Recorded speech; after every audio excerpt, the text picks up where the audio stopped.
ӯ бераҳмтарин ва бузургтарин фармонравои таърих буд, ки дунёро ҳамчун хунхортарин инсон мешиносад. Аз лаҳзае ки чашм ба ҷаҳон боз кард, ҳама чиз тағйир ёфт.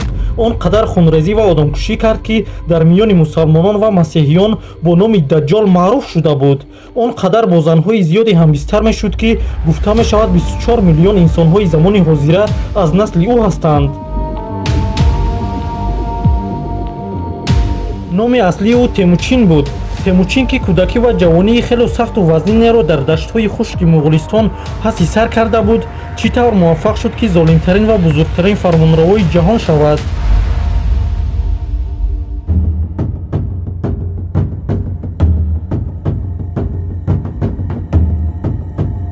салом дӯстон, ман Кавсар. навори имрӯза бошад Чингизхон. шумо дар ин навор хоҳед фаҳмид, ки Чингизхон кӣ буд, чӣ корҳоеро анҷом дода буд ва чаро ҳамчун хунхортарин инсон дар таърих сабт шуд.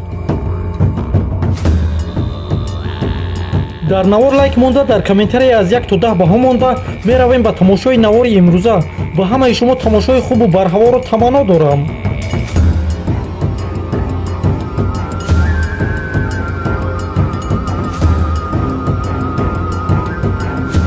вақте ки Чингизхон 8 сола буд, бо падараш дар даштҳои хушки Муғулистон ба сафар мерафт, ки дар ин сафар қабилаи душман падарашро мекушанд.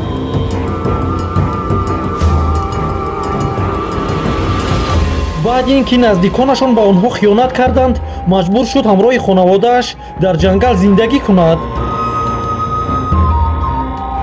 пушти сар гузоштани ин рӯзҳои сахт нақши муҳиме дар бераҳм ба воя расидани Чингизхон дорад. чӣ хеле ки худи ӯ гуфтааст, вақте ки ҳама аъзои хонавода аз гуруснагӣ дар ҳоли ҷон додан буданд, вақте ки бародараш як моҳиеро аз дарё гирифта мехост онро танҳо бихӯрад, Чингизхон маҷбур мешавад бародарашро бикушад.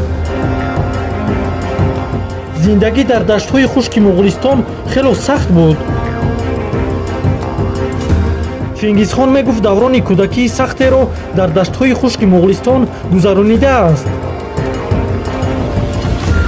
дар даврони кӯдакӣ пас аз шикаст аз душман ӯро ҳамчун барда ба чиниҳо мефурӯшанд. Чингизхон беш аз 1 сол дохили қафасе ба монанди маймуне ба намоиш гузошта шуда буд.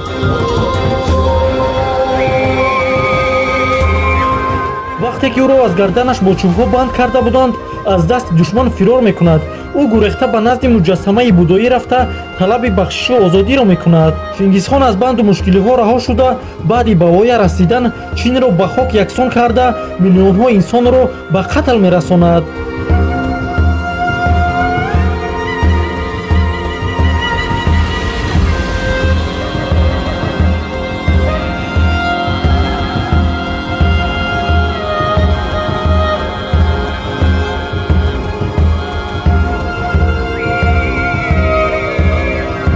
Чингизхон тамоми ибодатгоҳҳоро нобуд кард, лек кӯчактарин осебе ба маъбади Ютон намерасонд. ҳеҷ гоҳ қавле ки дар назди маъбади Ютон додаро фаромӯш намекард.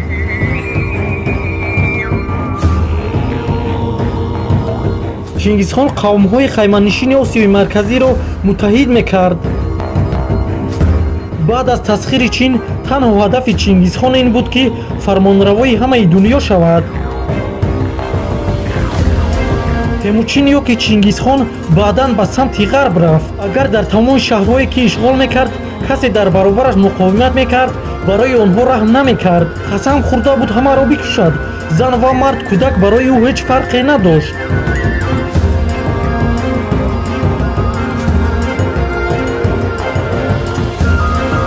қисми зиёди кушторҳои Чингизхон дар сарзаминҳои туркнишин анҷом дода шуда буд, ки дар баробари сипоҳи муғулҳо муқовимат мекарданд. Бухоро яке аз ин сарзаминҳо буд. дар он давра Бухоро яке аз ободтарин ва пурҷамъияттарин шаҳрҳои Осиёи Марказӣ буд. Чингизхон мехост ин шаҳрро ҳам ишғол кунад.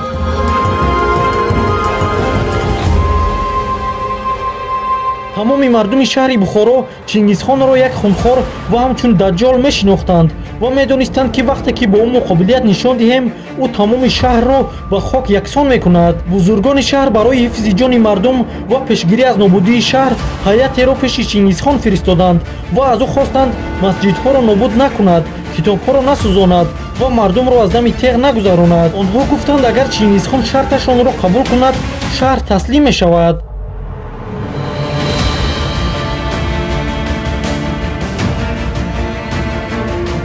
Чингизхон хостаи онҳоро қабул кард ва онҳо 12 дарвозаи шаҳрро барои сипоҳи муғул боз карданд. Пас аз ишғоли шаҳр, Чингисхон суханҳои машҳурашро, ки дар таърих сабт шудааст, такрор кард. Гуфт, масҷидҳоро нобуд накунед, балки оташ бизанед. Инсонҳоро аз дами теғ нагузаронед, балки зинда ба гур кунед. Китобҳоро насӯзонед, балки ба дарьё партоед. Ҳеҷ кас намегӯяд, ки ман ба қавлам вафо накардам. Тибқи қавлам касеро аз дами теғ нагузаронидам. Китобҳоро насӯзондам, масҷидҳоро нобуд накардам.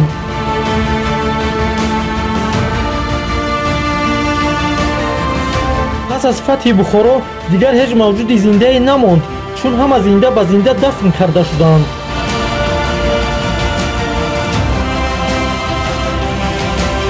хостаҳои Чингисхон фақат инҳо набуд. Илова ба тасхири тамоми дунё, хостаи дигаре ҳам дошт. Мехост умри ҷовидоне дошта бошад. Барои ин эҳтироми хосе дар баробари шаманҳо ва коҳинон дошт ва ҳамеша коҳине дар канораш ҳузур дошт.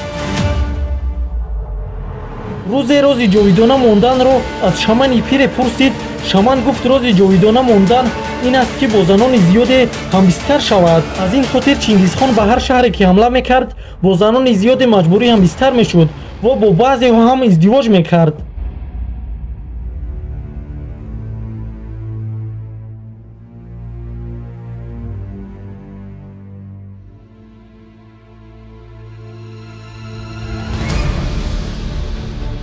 Чингисхон бо занони зиёде робитаи ҷинсӣ дошт ва аз ин сабаб аст, ки гуфта мешавад, дар замони ҳозира 20 миллион аҳолии кураи замин аз насли Чингисхон ҳастанд. Чингисхон ягона фарди таҷовузкори рӯи замин буд, ки наслаш ҳамасола зиёд мешавад.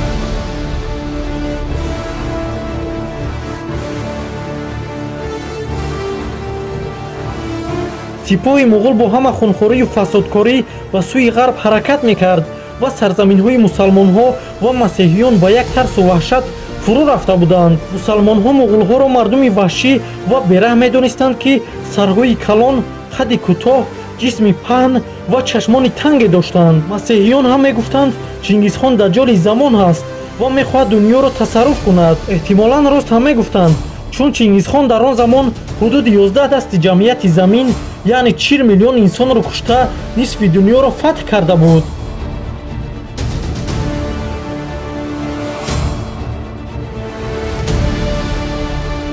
Чингисхон дар дини заминҳое ки тасарруф мекард, зиёд дахолат намекард. Темучин то охири умраш ба шаманизм ва тенгири худояшон вафодор буд. Чингисхон ба набераҳо ва наслаш васият кард, ки ба дини тенгирӣ вафодор бошанд. агар дар замони тасхири сарзамине нафари ӯро ба дини ислом ва ё масеҳӣ даъват мекард, Чингисхон он нафарро дар деги оби ҷӯшон андохта нобуд мекард.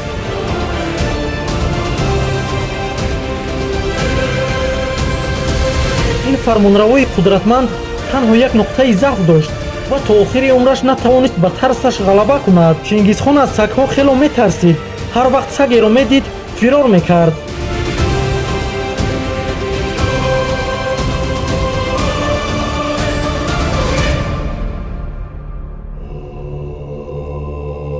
Чингисхон, ки кӯдакии сахтеро дар даштҳои хушки Муғулистон доштааст, чӣ тавр муваффақ шуд то золимтарин ва бузургтарин фармонравои ҷаҳон шавад? Чингисхон дар ин бора гуфтааст, хело фикр кардам, бештар аз ҳар инсони дигаре фикр кардам. Чингисхон бо илова аз қонунҳои муғулҳо қонунҳои худро дошт.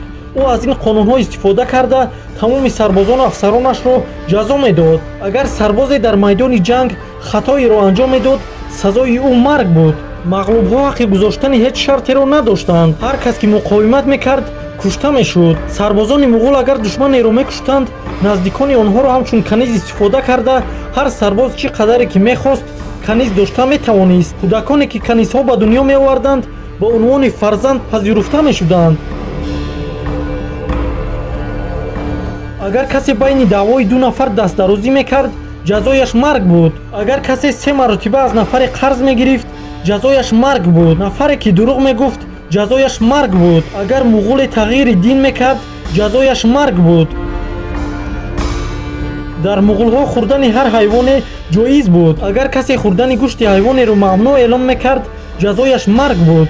касе ки мехост ҳайвонеро бикушад, аввал пойҳояшро мебаст, шикамашро пора карда, қалбашро ба дасташ фишор дода ва менигарист он ҳайвон чӣ тавр ҷон медиҳад. фақат ҳайвоне ки бо ин равиш кушта мешуд, қобили хӯрдан буд.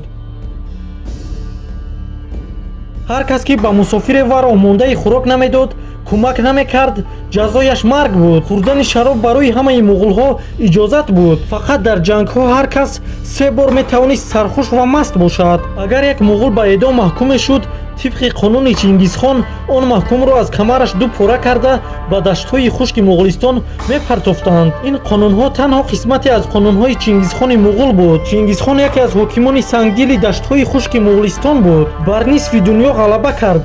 дар ҷангҳояш 40 миллион инсонро ба қатл расонд. дуруст аст ки натавонист умри ҷовидоне дошта бошад, аммо номаш дар тамоми таърих ҷовидон монд. тибқи суннати мардуми осиёи миёна, барои он ки ҷои қабраш мушаххас набошад, баъди дафни ҷасади Чингизхон тамоми афроди дар маросими дафн иштирок дошта кушта шуданд. гуфта мешавад ки ҷасади Чингизхон дар Муғулистон дар зери дарёе дафн карда шудааст. баъд аз марги Чингизхон фарзандон, наберагон ва наздиконаш сарҳадҳои императории ӯро васеътар карданд.